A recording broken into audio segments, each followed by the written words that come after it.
Operation Tulong USA.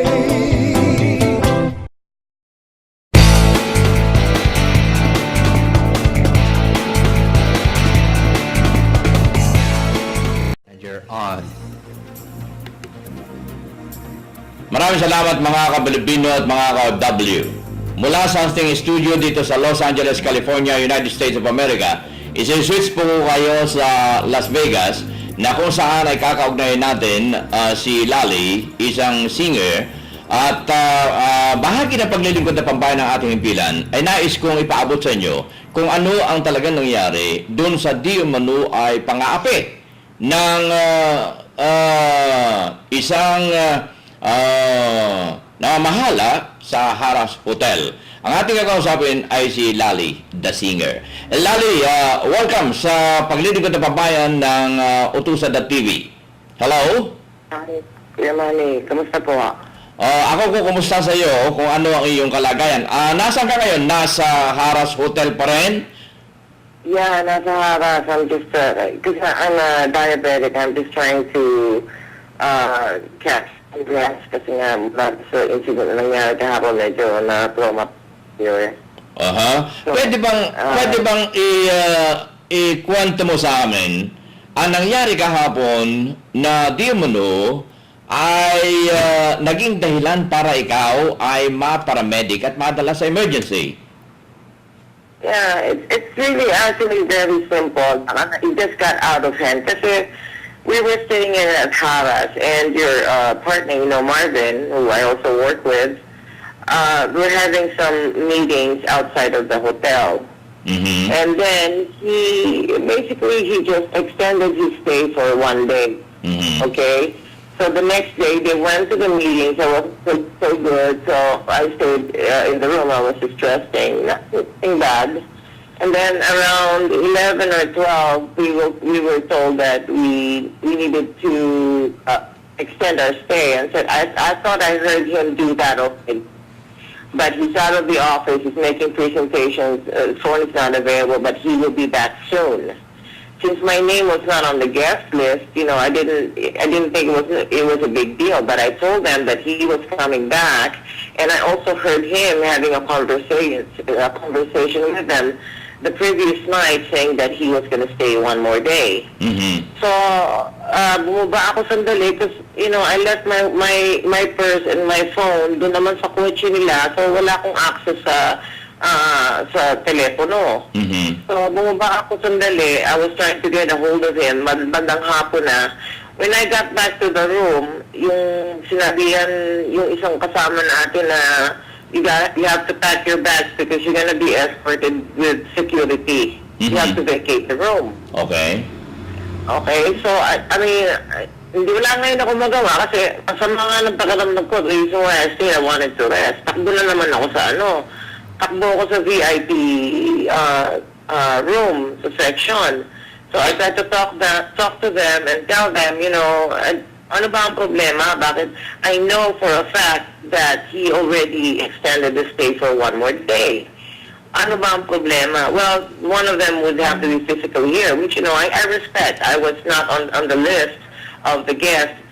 Pero the way we were being treated, parang it wasn't nice. Pero I buy that. Okay, one of them has to be there. Tinatawagan ko si Marvin, he was still presenting. I was trying to call Marilyn, she was driving, she couldn't get on the phone. So sabi ko, just give us some time because I know that we're gonna stay. Sabi nila ganon, hindi daw pwede kasi na-decline daw yung credit card. Mm-hmm. So sabi ko, oh, I see. Well, I know he will take care of it when he gets back, so pwede bang bigyan niyo lang kami ng oras? Mm-hmm. So, they were not very accommodating. Tinawag yung manager, which happened to be, I think she's Filipina too. Mm. And, Kuya Manny, I'm a VIP player also. Most of the casinos here. And I know what kind of treatment you get. Di ba pagka nasa players club ka or something like Mm-hmm. Or even so, even if you're not, you should be treated cordially. Mm-hmm. So, kausap ko yung sabi ko, kinwento ko na naman sa kanya ang sitwasyon. Ang sinabi niya sa akin, well, you were supposed to check out at 11. You're still here at 5. We haven't heard from them.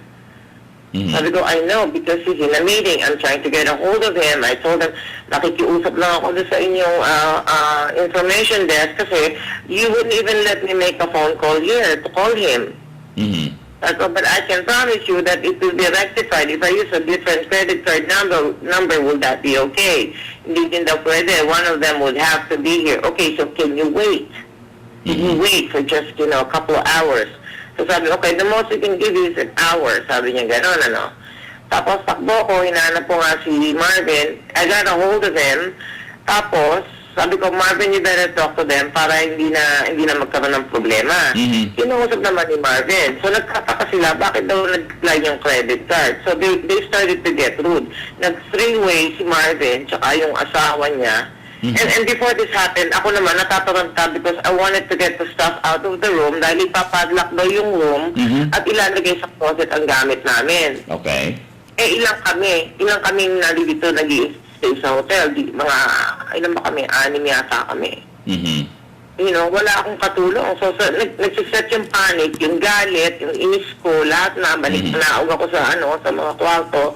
And I wasn't feeling good in the first place. Pero hindi ko nga pinapansin at the time. Pero nanginginig na ako sa galit. And then, pagbaba ko sa baba, nung I got a hold of Marvin, nagkausap sila, a three-way with Marilyn, inaano nga nila na bakit ganon. And ang sinabi sa akin ng mag-asawa is, yun nga, nagkakasigawan na, hindi na nakikinig, na it was getting out of hand. I mean, if you work in customer service, you know you cannot do that, no matter how irate someone is. And, Marvin was just telling them their side. Hindi niya maintindihan bakit na-decline. Hindi niya maintindihan bakit kami ini-evict. It's so humiliating that other people hear this, we're getting evicted from our room. So I've been going to Vegas for more than 15 years. I've never been evicted in a room. Ako sabi ko, it's gotta be some kind of a misunderstanding. So, ganun nga. Kesyo, hindi nga daw pwede. You have to leave the premises. It was a courtesy of the hotel to let you stay here. Ganyan.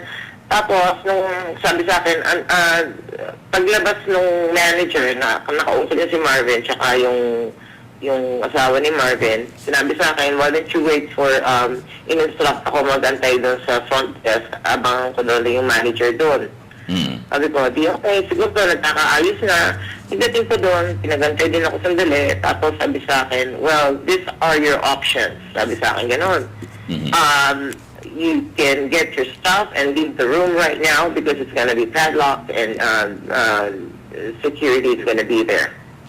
And I'm like, why? What happened? Well, you still owe us this money, ganyan. Na we're gonna settle this with your boss. Sabi sa akin, ganon. Natatamang-tangahin ako, takbo ako sa kwarto, nilabas namin lahat ng gamit, wala na akong magawa. I got a hold of Marvin, sabi, it's okay, I'll take care of it when I get there. In the meantime, nilalabas ko lahat yung mga gamit. So, and I was really, really ticked off. So, nung natapos na yung pagkalabas ng gamit, nanginginig na ako.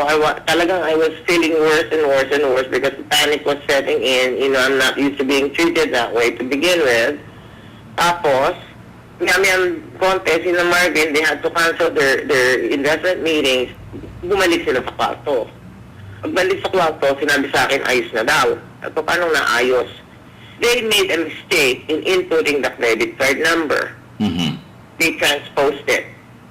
So what happened was they subjected us to all that humiliation because of their mistake. Okay. And basically what I was asking for is, can you just hold on? I'm trying to get a hold of Marvin. I'm just trying to get a hold of my boss and we'll get this thing settled. But no, nobody was listening to me. We were getting evicted right there and then. So they said, we already gave you, you were supposed to check out at 11 o'clock. Yeah, but I said, I heard Marvin talk to you guys to extend one more day. No, there's no such thing. And then later on, they admitted that they had records that he did call and made the extension. So, I mean, it's so unnecessary. So you were brought to the emergency, picked up by the paramedic, or what happened? No, I was trying. Yes, go ahead. You lost your signal. Hello? Hello? You know, just trying to calm myself. Sabi ni Marvin, hindi pwede kasi nga namumutla na daw ako, tsaka I don't look good. So, sabi ni, tumawag si Marvin ng in-house na, at the same time, he was already making complaints downstairs. Mhm. Pero sabi niya, we have to get you looked at kasi hindi na maganda yung itsura mo. Mhm. So, pinadala yung emergency, ano matawag doon? EMT ba? Mhm. Yeah. Emergency. Emergency so personnel. Emergency personnel ng hotel. Okay. Right. Uh-huh. So, tinignan lang ako, sabi niya, mataas na ang pressure mo. Sabi ko, well, not normally, but once in a while, yeah, pag nagagalit ako, it's really bad. Kasi nga, na-agitate ka ng gusto. So, tinignan blood pressure ko, sabi niya, okay, it's really high. Tapos, coupled with, I'm diabetic, so, we don't have the tester right now, sabi gano'n, pero you should really get checked out. So, tumawag sila ng paramedics, tumawag sila ng 911. And when they got there, my sugar was really, really high. It was almost 500. Oh my God, kukon ka niyan. Okay. And the thing is, I'm trying not to make a big deal out of it, but it was really, really bad, and my blood pressure was really, really bad. So they wanted to take me to the emergency room, but I was adamant about that because I have schedules until Saturday. I said I'm gonna try to see my doctor when I get back to LA. Mhm. So, but they insisted that you have to go because your vital signs can be fatal. Mhm. Hindi maganda, masyadong mataas. Tapos sinabi ko kasi na-agitate ako ng gusto because I was dealing with this crazy thing with front desk and VIP section. We were getting evicted. I don't have any help here at the hotel, so it's embarrassing. Mhm. So, what happened? And then it turns out it was their mistake because they transposed the credit card and they were treating us like, Like a I criminal. don't know. They were, if they're about to evict you, they were treating you as a criminal. So, what happened to that manager? Did he apologize to you guys of doing so or whatsoever? No apologies whatsoever. And I think she's a Filipina too. A Filipina? A Filipina. Yes. Oh my God. So, your situation now is being pacified, and it was admitted that it was the mistake of the using of the credit card, and also it was the mistake of it's really a mistake of being treating a customer like that, VIP customer. So, this has to be With any dispute, until a dispute is settled, kailangan, mabait kayo sa isa't isa. Pero hindi, we were treated like, they wanted to evict us out of a big responsibility na para bang tatakbuhan namin. Mhm. And I was there, I was pacifying them. I was in the room, I was going downstairs. I said, he will be back. Just give me a couple more hours. He will be back. It's finishing up his meeting. Okay, But so they said they had to evict us. Yun ang exact term nga eh. We had to be evicted. okay, go ahead. And then Marvin was really, really upset, so he went to the management after that meeting. And then they started talking about it, and Marvin said, I just wanted apologies. I don't know what the terms are yet kasi nga nakahiga ako sa ama. And they called the guy, the emergency crew again tonight. Sabi ko, it's coupled with vomiting. Pero I'm okay. I'm really okay. I'm trying to pacify myself kasi nga talagang nakakahiya yung nangyari. Okay, so thank you very much at nalaman namin ang sitwasyon at ikaw okay na ang kalagayan mo ngayon. You are settled down sa inyong kwarto at ang feelings mo ngayon ay not as bad as yesterday. So kumpleto ka naman dyan ng gamot sa iyong diabetic at saka ng iyong high blood pressure. Kompleto ka naman. Yeah, Marvin made sure that they take care of me. I got my medication, and Marvin is dealing with them too. Alright. Okay. Bahagi ng paglilingkod ng Pambayan na Utusan TV, mga Kapilipino, inihatid ko po sa inyo ang very embarrassing experience ng mga VIP people sa Harrah's Hotel. So, thank you very much, Lali, sa iyong ibinigay na paliwanag para sa ganoon ay maipaabot natin sa buong mundo ang treatment na naging karanasan nyo riyan sa Harrah's. Thank you very much and mabuhay. Salamat po. Mga Kapilipino, mula sa Harrah's Las Vegas, ang inyong lingkod ko ay Manny Calpito, bahagi ng paglilingkod ng Pambayan na Utusan TV. Sa inyong lahat, maraming salamat. Nag-iiwan ng pagkain kaisipan. Ang utang na loob ay hindi dapat nabayaran sa halip ito ay pasa. Salamat at mabuhay. Operation Tulong USA.